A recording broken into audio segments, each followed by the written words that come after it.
क्या आपने कभी उस राक्षस की कहानी सुनी है जिसे कोई देवता नहीं हरा सका? वह जिसने सबसे बहादुर योद्धाओं को भी डरा दिया था।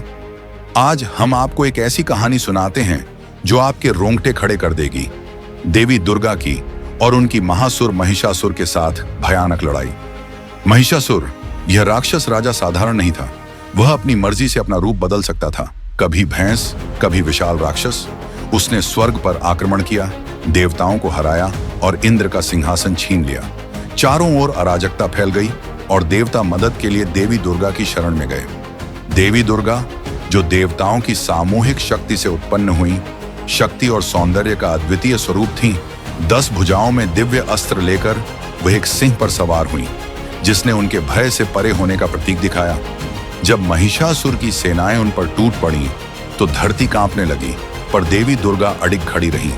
एक एक करके उन्होंने राक्षसों का विनाश किया। उनके अस्त्र बिजली की तरह चमक रहे थे और उनका सिंह मैदान में गर्जना कर रहा था। पर महिषासुर अब भी हार मानने वाला नहीं था। उसने भयंकर भैंस का रूप धारण किया और दुर्गा पर प्रचंड गति से वार किया। तभी एक पल में देवी दुर्गा हवा में उछली।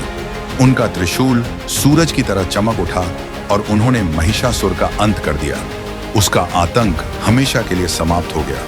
देवी दुर्गा की यह विजय अच्छाई की बुराई पर, प्रकाश की अंधकार पर जीत का प्रतीक है। वह हमें सिखाती है कि चाहे दुश्मन कितना भी शक्तिशाली क्यों ना हो, साहस और धर्म हमेशा विजयी होते हैं। तो जब भी आपको जीवन में कठिनाइयां घेर लें, याद रखें देवी दुर्गा को, जो हमें सिखाती हैं कि हर एक में वह शक्ति है जिससे हम अपने भय पर विजय पा सकते हैं और अंधकार से ऊपर उठ सकते हैं।